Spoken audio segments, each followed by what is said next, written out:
কিন্তু ওই পীড়াটা আমাকে ভক্তি মুক্তির পথে টেনে নিচ্ছে। জগতের প্রেমে দুঃখ পেয়ে তার পতন হয়।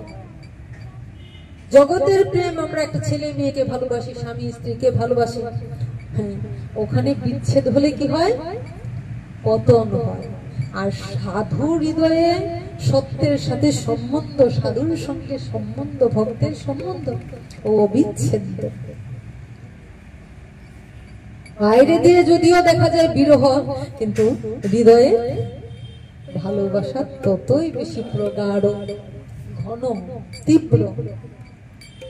কাছে পেলে বরং কিছুটা মনে হয় যে দূরত্ব সৃষ্টি হয়, কিন্তু দূরে গেলে আরো সেটা গাঢ় হয়, ঘন হয়। এ তো দূরে নয়, এটা হলো দূরে থেকে যেন আরো কাছে পাই, তোমারই ভাবনা নিয়ে কেটে যায় দিন আমি তোমাতে হারাই। কাছে ছিলাম সময় তাকে হয়তো ভুলে যাই, কিন্তু দূরে যাওয়ার ফলে কি হয়? আরো সারাক্ষণ তার ভাবনায় দিন রাত তার তোমাতে আমি হারিয়ে যাই। তাই ভুলতে চাইলেও ভোলা যায় না। তো এটা আমাকে কি করছে? ওটা আমাকে ভক্তি মুক্তির পথে নিয়ে যাচ্ছে। গৌর হরি হরি সঙ্গ করছি, তার সঙ্গে সঙ্গে সঙ্গী হয়ে যুক্ত হয়ে আছে। কি বুঝে রসিক যারা চতুর তারা, তারাই প্রেমের ধারা জেনে। রসিক যারা চতুর তারা, তারাই প্রেমের ধারা জেনে। উজান তরি যাচ্ছে উজান। রাধিরাধির গোবিন্দ সর্বকারণের কারণ যিনি, তার ইচ্ছায় আমরা নিমিত্ত মাত্র হয়ে এই জগতে কর্ম করি।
সৃষ্টি স্থিতি লয় যাহা হতে হয়, তিনি অনাদির গোবিন্দ সর্বকারণের কারণ।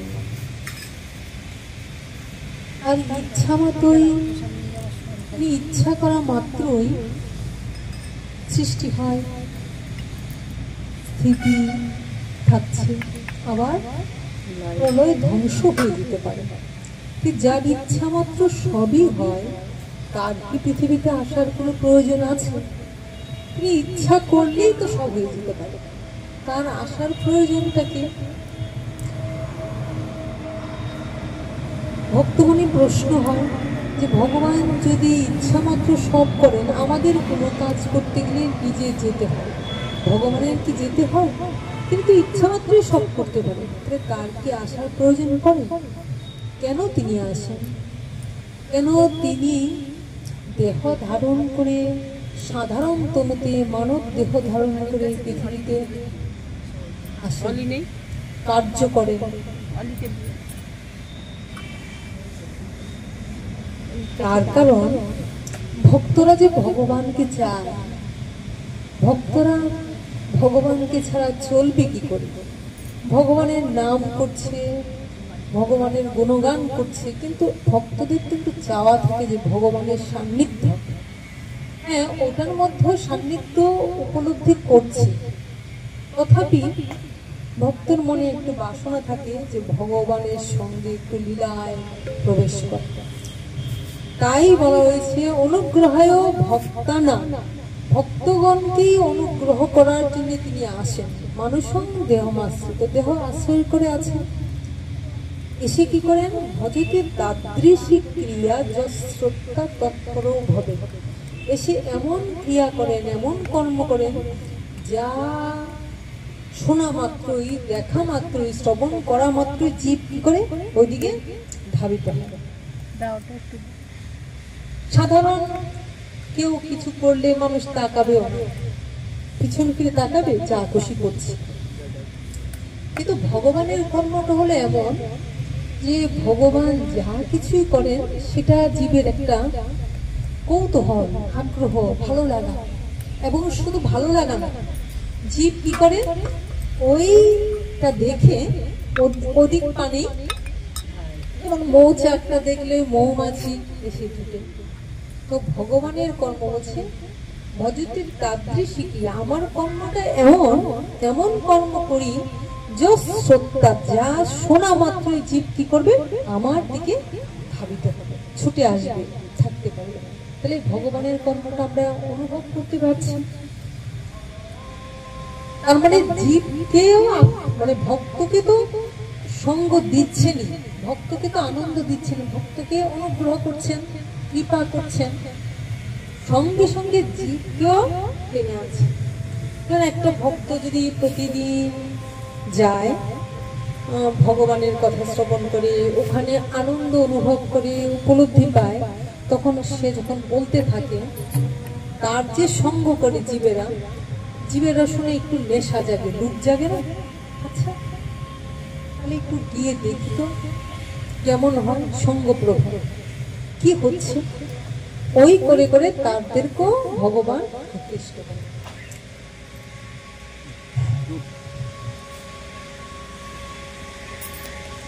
যেমন আমরা জানি গরুর বাটে দুধ পাওয়া যায়, তাই না? দুধটা কোথায় পাবো? হ্যাঁ, গরুর বাটে আমরা দুধ পাবো। কিন্তু যখন খুশি তখনই কি ইচ্ছা করলে আমরা সেখানে দুধ পাবো? একটা নির্দিষ্ট সময় হয়, যখন বাছুরটা হয় তারপরে দুধটা পাওয়া যায়। ভগবান যেমন ভক্তকে আশ্রয় করে গরুর বাটের মধ্যে যেমনি দুধটা আসে, এই ভক্তদেরকে জোগাড় করে ভগবান যেন তেমনি করে দুগ্ধ বিতরণ করেন। কারণ ভক্ত ছাড়া ভগবানের ভালো লাগে না। জয় রাধেশ্যাম। তাই ওই ভক্তদেরকে ওই দুগ্ধ অত্যন্ত সুস্বাদু, অত্যন্ত পুষ্টিকর, ওইটা কাদের দেন? ওই শ্রোতা ভক্তদের দান করে। আর দুধটা কি? দুধটা যেমন ওই ভাগবত গীতা স্বরূপ দুগ্ধ, দুগ্ধটা দোয়াবে কে?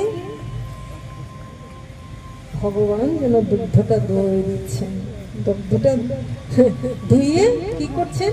বাছুরি রূপে দুগ্ধটা পান করবে কি? বাছুরি, যেমন ওদের দান করে দিচ্ছেন। তাই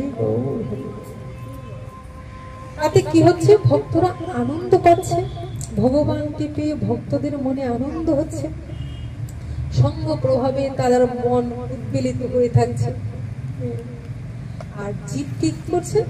সঙ্গে সঙ্গে জীবকেও উদ্ধার করে নিচ্ছে। একবার যদি কোনো জীব একটু উছিলায় এসে একটু উপস্থিত হলো, দুটো শ্রবণ শুনলো, দুটো একটু কানে হরি কথা গেল, আবার নেশাটা জাগবে, আর একটু যাই, আজকে একটু শুনেছি আর একটু যাই, ওই করে করে তাকে কি করেন? আকৃষ্ট করেন। কৃষ্ণ কথার মানে কি? কৃষ্ণ কর্ষণ করার শক্তি যারা আছে, এমন কর্ষণ করে যে তারা আসতে বাধ্য হয়, তাই তার একটা নাম কৃষ্ণ। রাম কথার মানে কি? রাম মানে রমণ করা। কিসে রমণ করে? আত্মানন্দে বিভোর হয়ে তিনি রাম মানে আনন্দ দান করেন, যে আনন্দতে রমণ করেন। যে তো ওই আনন্দটা তিনি কি করেন? জীবকেও আনন্দ দান করেন, আনন্দতে রমণ করা, তাই হলেন রাম। যাক, তাহলে আমরা জানলাম যে ভগবান আসার প্রয়োজন হয় না, কিন্তু ভক্তদের আনন্দ দেওয়ার জন্য, এবং ভগবান নিজেও ভক্তদের সঙ্গে আনন্দ করতে ভালোবাসেন। গতবার আমরা দেখেছি ভগবান কখনো এমন হয়েছে সাধারণ জীবের মতন এসছে, চুপ করে চলে গেছে। ভগবান যখনই আসেন তার চারপাশে পার্শ্বদ পরিবৃত হয়ে, ভক্তদের পরিবৃত হয়ে ভগবান লীলা করে নিদায় গৌর হরি নিত্য ধামে তিনি আবার চলে যান। তিনি যখন আসেন, এটাই সাধারণ জীব আর ভগবানের লীলার পার্থক্য। সাধারণ জীব খায় দায় ঘুমায় আর কি করে, যখন সময় হয় তখন এই পৃথিবী থেকে বিদায় হয়ে চলে যায়। আর ভগবান কি করেন, ভগবান সমস্ত জীবকে আকর্ষণ করেন, জীবকে উদ্ধারের, কৃষ্ণ বহির্মুখ জীবকে কৃষ্ণমুখী করেন। আর এই কলিহত জীবে ভগবান কেমন ভাবে আসছেন, সত্য যুগে ভগবান এসছেন শঙ্খ চক্র গদা পদ্মধারী নারায়ণ। ত্রেতাতে ভগবান কি রূপে এসছেন, রামচন্দ্র রূপে। দাপরে ভগবান এসছেন মুরলীধর কৃষ্ণ হয়ে, কর্ষণ শক্তি আকর্ষণ করছেন। কলিতে ভগবান এসছেন চৈতন্য মহাপ্রভু। কিন্তু ভগবানের স্বরূপটা কি, ভক্ত বেশ। কলিতে ভগবান এসছেন ভক্ত রূপে, ভক্ত রূপে এসে ভক্তের মাঝে তিনি নিজেকে বিলিয়ে দিয়েছেন। গৌর হরি বল নিতাই গৌর হরি বল। তিনি নিজে হরি হয়ে হরি হরি হরি হরি বলে কেঁদেছেন, নিজে কৃষ্ণ হয়ে কৃষ্ণ কৃষ্ণ বলে কেঁদেছেন। কেন কেঁদেছেন, নিজে কেঁদেছেন আর জগৎ জীবকে কাঁদিয়েছেন। কেন কাঁদিয়েছেন, ওরে জীব, ওই সংসারের লাঠি জাটা দুঃখ খেয়ে তো অনেক কেঁদেছিস, তো আমার জন্য তো কাঁদিস না। যার জন্য কাঁদলে জীবন সার্থক হয়ে যাবে তার জন্য তো কাঁদিস না। তাই ভগবান চিন্তা করলেন, ওরা মায়ার লাঠি চাটাকে কাঁদবে কিন্তু আমার জন্য কাঁদবে না। আমার জন্য কাঁদাতে হলে কি করতে হবে, আপনি আচরি প্রভু জীবের শিখায়। আমি নিজে কেঁদে জগৎকে কাঁদাবো, আমি নিজে কেঁদে জগৎকে কাঁদাবো। তাই এই ভক্তদের আনন্দ বর্ধনের জন্য ভগবান এসে ওই লীলাগুলি করে। এটা হলো অন্তরঙ্গ কারণ। আর বহিরঙ্গ কারণটা কি, বহিরঙ্গ কারণ হলো পরিত্রাণায় সাধনাম বিনাশায় চ দুষ্কৃতাম।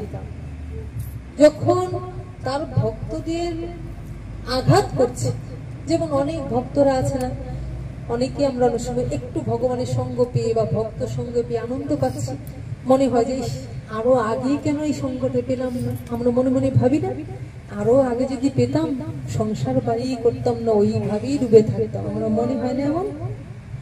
তাহলে ভক্তরা মানে ভক্তি হৃদয়ে ছিল, হ্যাঁ, বা ভক্তিটা বুঝতে পারছে না, প্রকাশ পাচ্ছে না, কারণ অনুকূল পরিবেশ না পেলে তো হয় না।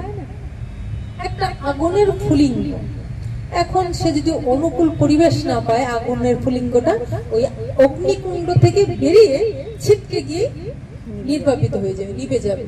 কিন্তু যদি অগ্নি ফুলিঙ্গটা অগ্নিকুণ্ড থেকে বেরিয়ে বিশাল শুকনো ঘাস টাস পায়, ধাও ধাও করে জ্বলে উঠবে গৌর হরি বল। সে যদি তার অনুকূল পরিবেশ পায় তাহলে কি হবে, ধাও ধাও করে অগ্নিকুণ্ডের চাইতে বড় অগ্নিকুণ্ড হয়ে যেতে পারে। মেঘে ঢাকা সূর্যের ন্যায় যেন ঢেকে আছে। তো ভক্তরা যেমন এমন ভাবে আছে, যখনই তারা একটু আনন্দ পেয়েছে, যখনই তারা সন্ধান পেয়েছে, এইবার তারা মনে হচ্ছে বাহ, এই তো সুন্দর, এই তো আনন্দ, এর মধ্যে ডুবে থাকতে পারি, এর মধ্যে আনন্দ পেতে পারি, এর মধ্যে ডুবে ভাসতে পারি, হ্যাঁ, আনন্দ সাগরে ভাসতে পারি।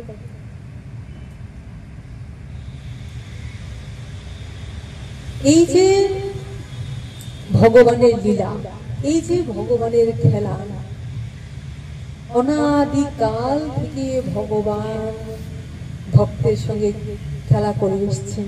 আজ থেকে নয়, অনাদিকাল থেকে। পরিত্রাণায় সাধনা, সাধু যিনি সত্য স্বরূপ, সত্যকে অনুভব করেছেন, উপলব্ধি করেছেন, হৃদয়ঙ্গম করে সেটাকে আস্বাদন করেছেন এবং আস্বাদন করা জীবকে, যিনি সত্যকে জেনেছেন, চিনেছেন, সত্যের পথে ধাবিত হয়েছেন, সত্যকে প্রকাশ করছেন, সাধু। তো ওই পরিত্রাণায় সাধনা, কেন বলেছে পরিত্রাণায় সাধনা? সাধুরা তো সুখী আছে, সত্যকে ধরিয়ে আছে, আনন্দই পাচ্ছে। কেন পরিত্রাণায় সাধনা? কারণ দেখা যায় ঘরে ঘরে ওই সাধুদের উপর নির্যাতন, নিপীড়ন হচ্ছে। তাই বলেছে পরিত্রাণায় সাধনা। ওই যেই সাধুগুলি আছে ওই সাধুগুলিকে পরিত্রাণ করার জন্য, মানে পরিত্রাণ মানে এই পরিত্রাণ নয়, পরিত্রাণ মানে ওই যে আমরা মায়ার লাঠি ঝাঁটা খেয়ে দুঃখ কষ্টে ঘরে অশান্তি একদম জর্জরিত হয়ে যাচ্ছি, তাই গৌর হরি সত্য স্বরূপের উদ্ভাসন হয়ে আমাদের কি হচ্ছে, ওই হৃদয়ের জ্বালা যন্ত্রণা অনেকের উধাও হয়ে যায়, আবার অনেকের একটু একটু করে কমতে থাকে। কিসের কারণে? সত্য স্বরূপ প্রকাশের কারণে। পরিত্রাণায় সাধনা, আমি কি করব? আমি আমার সাধুদের পরিত্রাণ করব। যারা সাধু আছে তারা কি থেকে পরিত্রাণ পাবে? দুঃখ থেকে, কষ্ট থেকে, আধ্যাত্মিক, আদি ভৌতিক, আদি দৈবিক ওই যন্ত্রণায় পীড়িত হয়। আধ্যাত্মিক কোনো কষ্ট, কোনো প্রিয়জনের দ্বারা বা প্রিয়জনা হারানোর ভয়ে আধ্যাত্মিক কষ্ট। আদি ভৌতিক মানে ভূত পীড়িত, যে কোনো একটা কুকুর কামড়ে দিল, হ্যাঁ, কোনো একটা হনুমান এসে তাকে আঘাত করলো, একটা সর্প দংশন করলো, আদি ভৌতিক। আধ্যাত্মিক, আদি ভৌতিক, আদি দৈবিক মানে দেবতা পীড়িত। কোন কারণে হঠাৎ করে একটা ভূমিকম্প হলো, কোথাও একটা আগুন লেগে গেল, এগুলি দেবতা পীড়িত। মানে দেবতারা যখন অসন্তুষ্ট হয় তখন এই ঘটনাগুলি হয়। তাহলে পরিত্রাণায় সাধনা, আমি কি করি, কেন আসি? ওই সাধুদের পরিত্রাণ করার জন্য। নাহলে তো সাধারণ জীবের মতন ওরও ওই দুঃখ কষ্ট ভোগ করে খাবে, দাবে, ঘুমাবে, ওই প্রকৃতির সঙ্গ করে সন্তানাদি পৃথিবীতে আসবে, কুকুর বিড়াল শ্রীগালের নাই। তারপর কি হবে? একদিন ওইগুলিকে রেখে মৃত্যুর ডাক আসবে, মৃত্যুর কোলে ঢলে পড়বে। কিন্তু সাধুদের জাগানোর জন্য কি করছেন? ভগবান এসে তাদেরকে জাগ্রত করে।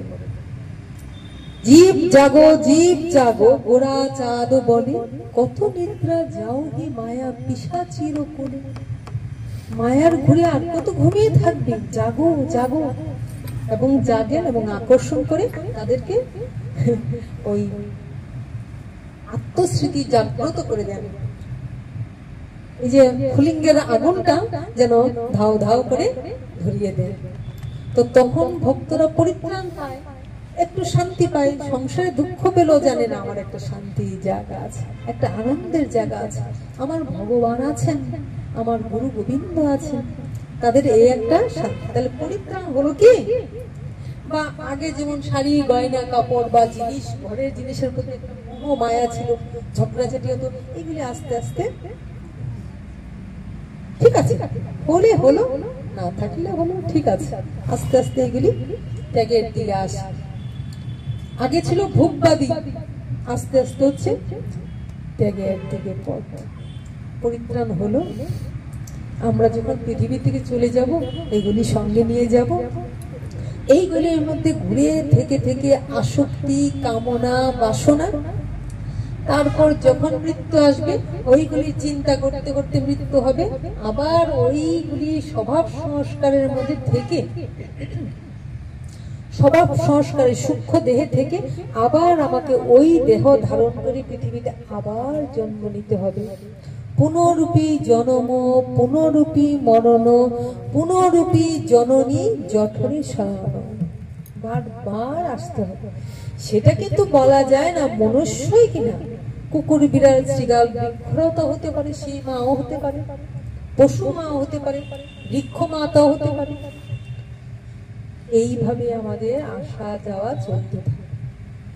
সাধু এসে কি করেন? পরিত্রাণায় সাধুনাম, সাধুদের পরিত্রাণ করেন। বিনাশায় চ দুষ্কৃতাম, যারা দুষ্কৃতিকারী, যারা সাধুদের উপর নির্যাতন নিপীড়ন করছে, নিতাই গৌর হরি, তাদের থেকে তাদের পরিত্রাণ মানে দুষ্কৃতিকারীদের বিনাশ করেন। তারা তখন কিছুটা হলেও ভয় পায়, কিছুটা হলেও ভয় পায়, পিছনে নিন্দা করুক, কিছুটা হলে সাধুকে তো ভয় পায়। বিনাশায় চ দুষ্কৃতাম, দুষ্কৃতিকারীদের বিনাশ করেন। আর কি করেন? ধর্ম সংস্থাপনায় চ সম্ভবামি যুগে যুগে। ধর্ম ছিল, ধর্ম আছে, ধর্ম থাকবে, কিন্তু ধর্মটা বিলুপ্তি হয়ে গেছে। মানে ধর্মটা আলোচনা ছিল না, ধর্মটা প্রচার ছিল না, ধর্মের অভাবে। ধর্ম যেখানে শান্তি সেখানে, কিন্তু ধর্ম না জানার জন্য, ধর্মটা উপলব্ধি না করার জন্য কি হয়েছে? সব যেন ঝিমিয়ে পড়ছে। তাহলে ধর্ম সংস্থাপনায় সম্ভবামি যুগে যুগে, এই ধর্মকে প্রচার করার জন্য, প্রসার করার জন্য, ছড়িয়ে দেওয়ার জন্য সম্ভবামি যুগে যুগে, আমি যুগে যুগে আসি। গৌর হরি বল, গৌর হরি। এটা হলো ভগবানের কার্য। যদা যদা হি ধর্মস্য গ্লানির ভবতি ভারত। প্রথমটা কি? যদা যদা হি ধর্মস্য গ্লানির ভবতি ভারত। যখনই ধর্মের গ্লানি, গ্লানি মানে ধর্ম আর হচ্ছে না, ধর্মকে অপযশ, নিন্দা ঢেকে দিচ্ছে। ধর্মস্য গ্লানির ভবতি ভারত। ভারত মানে অর্জুনকে বলছে।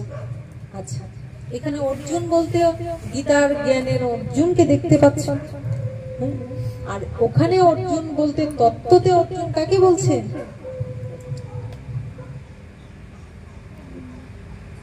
আমরা শাস্ত্রে দেখছি লীলাগত ভাবে অর্জুনকে ভগবান কৃষ্ণ কথা বলছেন, তাই তো? তাহলে এখন অর্জুনটা কি? আর কৃষ্ণের স্বরূপ যদি জয় রাধে, এগুলি নিগুড় কথা। কৃষ্ণের স্বরূপ যদি গুরু গোসাই হয়, তাহলে অর্জুনের স্বরূপটা কি হবে? ভক্তরা। তাহলে এইখানে অর্জুন কথার মানে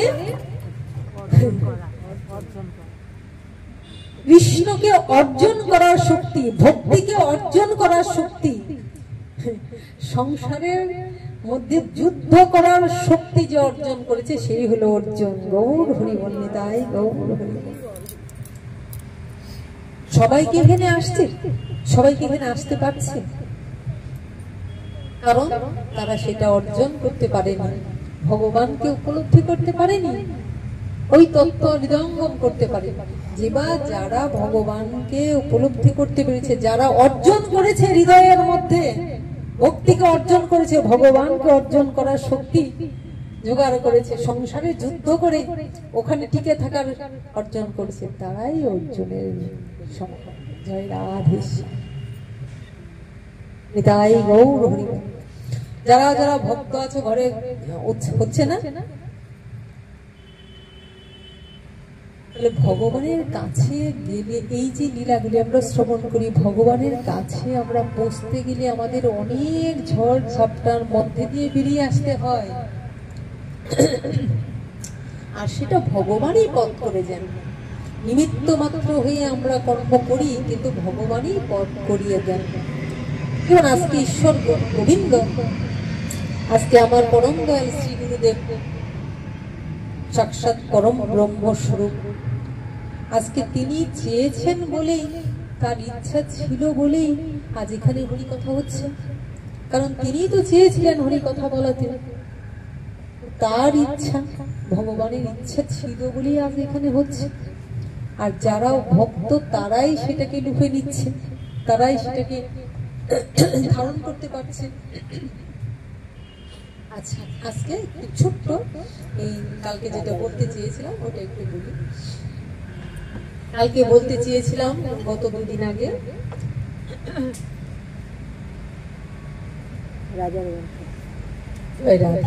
যে ভগবান বললাম কেন আসে, ওই যে পরিত্রাণ সাধুনাম বিনাশ যে দুষ্কৃতম যা যা বলেছি সব ঠিক। এবার ভগবানের অবতার আছে তো, ভগবান কত অবতার? ভগবানের 10 অবতার। তার মধ্যে মৎস্য, কুর্ম, বরাহ, বামন, পরশুরাম, নৃসিংহ এগুলি আছে, কৃষ্ণ, রাম। মৎস্য অবতার। আমরা আমরা কি করে উদ্ধার পাবো? আমরা কি করে ভক্তি মুক্তির পথে যাব? আমরা কি করে জন্ম মৃত্যু চক্র থেকে নিস্তার পাবো? হরি কথা শ্রবণের মধ্য দিয়ে, সাধু মুখে হরি কথা শ্রবণের মধ্য দিয়ে শুনতে শুনতে শুনতে শুনতে কি হবে? আমাদের হৃদয় মার্জন হয়ে যাবে, মানে পরিষ্কার হয়ে যাবে, আর ভগবানকে আমরা অনুভব করতে পারবো। তাহলে আজকে মৎস্য অবতারের একটু কাহিনী বলি। ভগবান মৎস্য রূপ ধারণ করেছেন। অবতার, অবতার মানে যিনি এই পৃথিবীতে অবতরণ করেছেন। অবতার মানে পৃথিবীতে যিনি অবতরণ করেছেন। এবার ভগবান কিন্তু কখনো, এটা কিন্তু একটা সূক্ষ্ম ব্যাপার, হ্যাঁ, থার্ড আই, তৃতীয় চক্ষু দ্বারা অনুভব করতে হবে। গুরু কৃপাহি কেবলম, গুরু কৃপাহি কেবলম, গুরু কৃপাহি কেবলম। আমরা আমাদের এই দেহটা কিন্তু মাতৃ জঠরে, এবং আমরা কিন্তু দেহকে আশ্রয় করে, মাতৃজনীকে আশ্রয় করে পৃথিবীতে এসেছি, তাই তো? কিন্তু ভগবান কিন্তু তা আসে না। ভগবান গীতায় বলেছেন প্রবেষ্টুম, আমি প্রবেশ করি। কোথায় প্রবেশ করেন তিনি? তাকে আমরা দেখতে পারি না, তাকে আমরা ধরতে পারি না, তাকে আমরা ছুঁতে পারি না। যেখানে পাত্রটা তৈরি হয় নিতাই গৌর, কারণ ভক্ত ভগবান একাকার। বলছে আমি তো নিরাকার পরম ব্রহ্ম, আমি তো ধরা ছোঁয়ার বাইরে, আমাকে কে ধরবে, কে ছুঁবে? কিন্তু আমি প্রবেশ করি উপযুক্ত পাত্র অনুযায়ী, সেখানে আমি প্রবেশ করি। মানে আবির্ভূত হই বলে না, ওইটাই আবির্ভূত। তাই আমরা সাধু গুরুর কাছে গিয়ে শান্তি অনুভব করি, তাই আমরা সাধু গুরুর কাছে গিয়ে আমাদের ভালো লাগে। কারণ ভগবান, ভগবানের কথা তিনি যেখানে নিজের কথা নিজে প্রকাশ করেন, সেখানে আমরা সুখ অনুভব করি, শান্তি অনুভব করি, হৃদয় তৃপ্তি অনুভব করি। তাহলে এখানে বুঝতে পারলাম আমরা যে ভগবান আছেন, সর্বত্র আছেন। বলছি সবার মধ্যে ভগবান আছেন না, শাস্ত্রে বলে এগুলি সূক্ষ্ম অনুভূতি, বৃহৎ অনুভূতি আছে। বলছি ঈশ্বর সর্বভূতানাং নির্দেশে দৃষ্টতি অর্জুন, আমি সবার হৃদয়ে অবস্থান করি। কিন্তু আদৌ কিন্তু এটা কিন্তু স্থূল অর্থে বলা হয়েছে। সবার হৃদয়ে কখন অনুভব করে? যখন এই যে চুপ করে বন্ধ হয়ে আমরা সবাই তার কথা স্মরণ করছি। কোথা থেকে স্মরণ করছি? হৃদয় থেকে স্মরণ করছি। হৃদয় থেকে যখন স্মরণ করছি তখন আমরা তার সঙ্গেই আছি। তার মানে আমি ভগবান হয়ে গেলাম নই। আরেকটা কথা আমরা অনুভব করতে পারি, যেমন সূর্যটা আকাশে উঠেছে, আলোটা যতটা ঘরে পড়েছে পুরোটা জায়গা কিন্তু আলো দেখা যাচ্ছে, আলোকিত হচ্ছে, আলোটা দেখা যাচ্ছে। তার মানে কি ঘরে সূর্য এসে গেছে? এসে যায়। আলোটার থেকে দেখতে পাচ্ছি, আলোর আলোতে, সূর্যের আলোতে সব আলোকিত হয়ে গেছে, না? ভালো লাগছে। তাহলে ওই আলোটা সবার মধ্যে ছড়িয়ে আছে বলেই, সবার মধ্যে সেই আলোটা ছড়িয়ে পড়েছে বলেই আলোকিত আনন্দ অনুভব করছে। কিন্তু ভগবান আসলে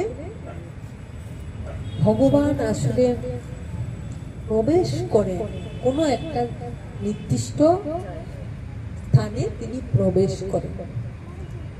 প্রবেশ করে সেখানে তিনি আকর্ষণ করেন এবং সেখান থেকে তিনি তার কথা নিজে থেকে নিজে প্রকাশ করেন। শ্রী গুরু কৃপাহি কেবলম, শ্রী গুরু কৃপাহি কেবলম। তাহলে ভগবান যদি চান, তাহলে ভগবান যে কোনো সময় যে কোনো জায়গায় তার ইচ্ছায় উপযুক্ত স্থানে তিনি প্রবেশ করে তিনি তার কথা তিনি বলেন। তাই আমরা ভক্তর মধ্যে গেলে আনন্দ পাই, কারণ ভক্তরা ভগবানের সান্নিধ্যে থাকে, ভগবানের কথায় থাকে, ভগবানের ভাবনায় থাকে। কে জানে কারখানে ভগবানের প্রকটতা, ভগবানের কৃপা কার মধ্যে কতটা বেশি। যদি সবার মধ্যে ভগবান থাকতেন তাহলে কেন বলছেন মামে কম শরণম ব্রজ, আমাকে স্মরণ করো। তাহলে আমরা তো সবার কাছে যেতাম, তাহলে সাধু গুরুর কাছে যাই কেন? কারণ কনসেন্ট্রেশন, একটা জায়গায় মনোযোগ আকর্ষণ করার জন্য, অনুভব করার জন্য। সীমার মাঝে অসীম তুমি বাজাও আপন সুর, আমার মাঝে তোমার প্রকাশ তাই তো মধুর। তখনই মধুর মধুর মধুর আস্বাদন করি, যখন তার কৃপা অনুভব করি, তখন আমরা যেন রবির ভাষায় বলতে পারি, মধুর তোমার শেষ যে না পায় গো, মধুর তোমার শেষ যে না পায়, প্রভু আমাদের প্রহরগুলো তো শেষ হয়ে যাচ্ছে। এই মধুর তুমি তুমি তোমার কথা বলাচ্ছ, তুমি তোমার কথা শ্রবণ করে আনন্দ পাচ্ছ, তুমি এই আনন্দ দান করছো, কিন্তু দিন তো চলে যাচ্ছে, প্রহর তো শেষ হয়ে যাচ্ছে, কতটুকু নিতে পারলাম না। তাহলে ওই মৎস্য অবতার রূপে ভগবান একবার এলেন, কখন? সত্যব্রত রাজা, রাজাটার নাম কি? সত্যব্রত। সত্যব্রত রাজা। দেখো ভগবান যেখানে যেখানে আসেন, আমরা লক্ষ্য করলেই বুঝবো যে দেখো ভগবান দেবকী বসুদেবকে আশ্রয় করে এলেন না? ভক্ত ছিল, কিন্তু ভগবান চিন্তা করলেন দেবকী বসুদেব হলো ঐশ্বর্য মার্গে, ওখানে আমার লীলাটা হবে না, কারণ আমার জন্য কাঁদবে, আমাকে আমাকে বাঁধবে। ভগবানও চান যে আমাকে বাঁধুক, আমাকে ভালোবাসুক, ভালোবাসার টানেই তিনি থাকেন। তো এলেন বটে দেবকী বসুদেবকে আশ্রয় করে, কিন্তু মনে মনে ভাবছে আমাকে কে বাঁধবে, আমাকে যে ভালোবাসবে, আমার জন্য কাঁদবে, আমি কাদের কাছে গিয়ে এই যে দুষ্টুমি আবদার খেলা করব, এটা কি সবার কাছে সম্ভব? যেন এখানে রবি ঠাকুরের একটা সুন্দর গান মনে পড়ল, আমাকে যে বাঁধবে ধরে। ভগবানকে অনুভব করো, ভগবানকে বাঁধার সঙ্গে সবাই আছে। আমাকে যে বাঁধবে ধরে, এই হবে যার সাধন, সে কি অমনি হবে। আমাকে যে বাঁধবে ধরে, এই হবে যার সাধন, সে কি অমনি হবে। যে আমাকে বাঁধবে ধরে, ওই বাঁধা স্থূল ভাবে রশিতে বেঁধে ফেললাম তা নয়, এটা তো আছেই, ঘরে এসে ধরা দিয়েছে, হৃদয়ে বাধা পড়ার মতন সেই জায়গা। আমাকে যে বাঁধবে ধরে, এই হবে যার সাধন। কত বড় কথা চিন্তা করেছো, তার সাধনা কি? আমাকে বাঁধবে, আমাকে যে বাঁধবে ধরে, ওই হবে যার সাধন, সে কি অমনি হবে। কেমন হবে? আমার কাছে পড়লে বাধা, এই হবে তার সাধন, সে কি অমনি হবে। যে আমাকে বাঁধতে চাইবে, সে তো আমার কাছে বাধা পড়ে যাবে। আমার কাছে পড়লে বাধা, ওই হবে তার সাধন, সে কি অমনি হবে। যে আমারে ভরসা করে রাখতে আপন বসে, সে কি অমনি হবে। যে আমাকে ভরসা করে রাখতে আপন বসে, সে কি অমনি হবে। যে বর্ষা, যে আমাকে ভরসা করে রাখতে আপন বসে, নিজের বসে রাখার চেষ্টা করে, সে কি এমনি হবে। আপনাকে সে করুক না বস, মজুক প্রেমের রসে, সে কি অমনি হবে। যে বস করতে চায়, সে নিজেকে আগে বস করো। কি বস? এই জগতের মানুষ যদি কাউকে ভালোবাসে, একটু 19 থেকে 20 হলে ওরে ছেড়ে দিয়ে চলে যাবে। কিন্তু ওখানে কি বলছে, আপনাকে সে করুক না বশ, নিজেকে বশ করতে পারে কিনা, যতই আঘাত যতই যন্ত্রণা হোক সে প্রেমের রসে এমন মজবে, আপনাকে সে করুক না বশ, মজুক প্রেমের রসে। সে আগে আমার প্রেমের রসে ডুবুক, আমার প্রেমের রসে ডুবে যদি সে আর ভাসতে না পারে, ডুবেই যায়, তবেই তো সে আমাকে ধরতে পারবে। আমাকে যে বাঁধবে ধরে এই হবে যার সাধন, ও প্রিয়মিনী হবে। আমার কাছে পড়লে বাধা, ওই হবে তার সাধন, সে প্রিয়মিনী হবে। গৌর হরি তাই গৌর হরি। তাই সাধুর কাছে যাওয়া, তাই সত্যের কাছে যাওয়া, এগুলো অনুভব করতে হবে। আমরা গ্রন্থ পড়ে বুঝি কিন্তু হৃদয়ঙ্গম করতে পারি না। হাজার হাজার গ্রন্থ পড়ছি কিন্তু হৃদয় জাগে না। কিন্তু সাধুরূপ গ্রন্থের কাছে গেলে তাড়াতাড়ি আমাদের হৃদয় উদ্বেলিত হয়ে যায়। জানো, গ্রন্থে আছে বটে, কিন্তু গ্রন্থের সঙ্গে তো রস মিশানো নাই। সাধু যখন দিচ্ছেন সেটা রসালো হয়ে যাচ্ছে। তিনি যখন রসটা পান করছেন দেখে লোক জেগে যাচ্ছে, গৌর হরি বল। হ্যাঁ, ওই জন্যই সাধুর কাছে, কারণ সাধুর কাছে এই জগতের মানুষের যেমন সংক্রামক ব্যাধি আছে, সাধুর কাছে তেমনি ব্যাধি আছে।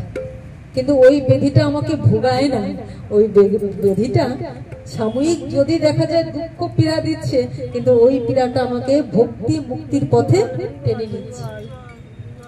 জগতের প্রেমে দুঃখ পেয়ে তার পতন হয়। জগতের প্রেম, আমরা একটা ছেলে মেয়েকে ভালোবাসি, স্বামী স্ত্রীকে ভালোবাসি, হ্যাঁ, ওখানে বিচ্ছেদ হলে কি হয়? পতন হয়। আর সাধু হৃদয়ে সত্যের সাথে সম্বন্ধ, সাধুর সঙ্গে সম্বন্ধ, ভক্তের সম্বন্ধ ও অবিচ্ছেদ্য। বাইরে দিয়ে যদিও দেখা যায় বিরহ, কিন্তু হৃদয়ে ভালোবাসা ততই বেশি প্রগাঢ়, ঘন, তীব্র। কাছে পেলে বরং কিছুটা মনে হয় যে দূরত্ব সৃষ্টি হয়, কিন্তু দূরে গেলে আরো সেটা গাঢ় হয়, ঘন হয়। এই তো দূরে নয়, এটা হলো দূরে থেকে যেন আরো কাছে পাই, তোমারই ভাবনা নিয়ে কেটে যায় দিন আমি তোমাতে হারাই। কাছে ছিলাম সময় তাকে হয়তো ভুলে যাই, কিন্তু দূরে যাওয়ার ফলে কি হয়? আরো সারাক্ষণ তার ভাবনায় দিন রাত তার তোমাতেই আমি হারিয়ে যাই। তাই গৌর, ভুলতে চাইলেও ভোলা যায় না। তো এটা আমাকে কি করছে? ওটা আমাকে ভক্তি মুক্তির পথে নিয়ে যাচ্ছে। গৌর হরি হরি, সঙ্গ করছি, তার সঙ্গের সঙ্গে সঙ্গী হয়ে যুক্ত হয়ে আছে। কি বুঝে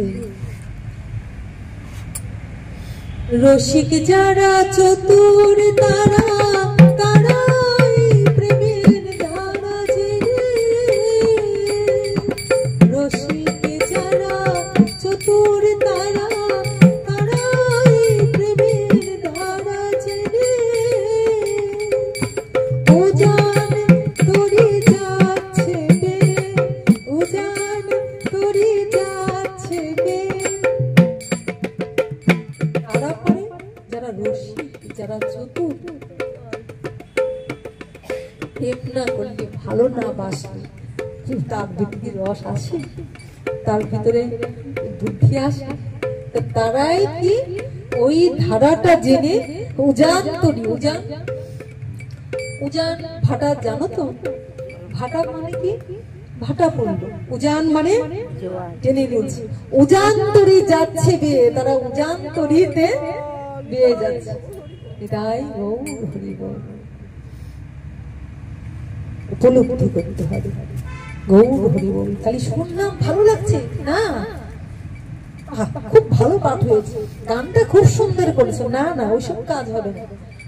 ভিতরে নিতে হবে, ভিতরে নিতে হবে, উপলব্ধি করতে হবে, চেতনা জাগ্রত করতে হবে। চেতনা জাগ্রত করে চৈতন্যের রাজ্যে যাওয়ার অধিকারীরা হতে হবে। গৌর হরি বল। এবার সত্যব্রত রাজা কি বলছিলাম, যে ভগবান যখন আসেন তখন দেবকী যশোদাকে দেবকী বসুদেবকে আশ্রয় করে এলেন, কিন্তু খেলাটা খেললেন কোথায়? যশোদা নন্দরাজের সঙ্গে। হাসছে, কাঁদছে, কত কিছু করছে, বাঁচছে। কেন? কারণ ভগবান চিন্তা করলেন ওই ছোটখাটো জায়গায় গেলে ওদের যদি হৃদয়ও বড় না থাকে আর বাহ্যিকও না থাকে, তাহলে ওখানে আমার খেলাটা হবে না। তাই ভগবান বেছে নেন জায়গাটা। সবসময় ভগবান ভক্তের বিশাল জায়গাটাই বেছে নেন। ভগবান যদি কোনো লীলা প্রকাশ করতে চান, ভক্তের বিশাল হৃদয়, বিশাল আসন আগে খুঁজেন। আমরা এগুলো অনুভব করতে পারি না, অনুভব করতে হবে, চেতনা জাগ্রত করতে হবে। তো ভগবান ওই জায়গাটা বের করে নিয়ে তারপর ভগবান লীলা করেন। আজ দেখো কি করছে, সত্যব্রত রাজা, রাজার নাম কি? সত্যব্রত রাজা। তিনি রাজা বটে, টাকা অর্থ করি প্রাচুর্যে তিনি যেমন রাজা, এমন তিনি কৃষ্ণ ধনেও রাজা। গৌর হরি বল। তিনি যেন অর্থ প্রাচুর্যে যেমন রাজা, হৃদয়ের দিক দিয়েও কৃষ্ণ প্রেমে তিনি তেমনি রাজা। ধন থাকিলেও হয় না ধনী, কৃষ্ণ ধন যার নাই নিয়াই। ধন থাকিলেও হয় না ধনী, কৃষ্ণ ধন যার নাই নিয়াই। কে বা ধনী, কে বা গরিব, বোঝা বড় দায়। কে বা ধনী, কে বা গরিব, বোঝা বড় দায়। এ জগতে হাই সেই বেশি চাই, আছে যার ভুরি ভুরি, রাজার হস্ত করে কাঙালের সমস্ত ধন চুরি। এই জগতে রাজা যে হয় সে কি করে, কাঙাল যারা দুঃখী যারা তাদের কাছ থেকে আরো দুঃখ দিয়ে কেড়ে নিয়ে নিজের ব্যাংক ব্যালেন্স বাড়ায়, তাই তো। কিন্তু প্রকৃত রাজা যে সে তা নয়। সত্যব্রত মুনি এটা কি দেখালেন, সে যেমন তার ধন প্রাচুর্য আছেন সেটা আমার ভগবত সেবাই বিলিয়ে দেন। তাই গৌর হরি বল। ভগবানের সেবায় ডুবে থাকেন, ভগবানের সেবার মধ্যে দিয়ে তিনি আনন্দ লাভ করেন। ভগবানের সেবা করেন, পূজা করেন, দান দেন, দক্ষিণা দেন, ভগবানের নাম গুণগানে মত্ত হয়ে থাকেন। এহেন সত্যব্রত রাজা যেমন দান করেন, দক্ষিণা করেন, ভগবানের সেবা দেন, নিত্য তিনি সন্ধ্যা ভগবানের নাম গুণগান করেন, সন্ধ্যা দেন, প্রদীপ দেন, সব করেন। প্রতিদিনের মতন তিনি স্নান করেন, গিয়ে নদীতে স্নান করেন, স্নান করে এসে ভগবানের কর্ম করেন, ভগবানের জন্য ফুল তোলেন, ভগবানের জন্য তুলসী চয়ন করেন।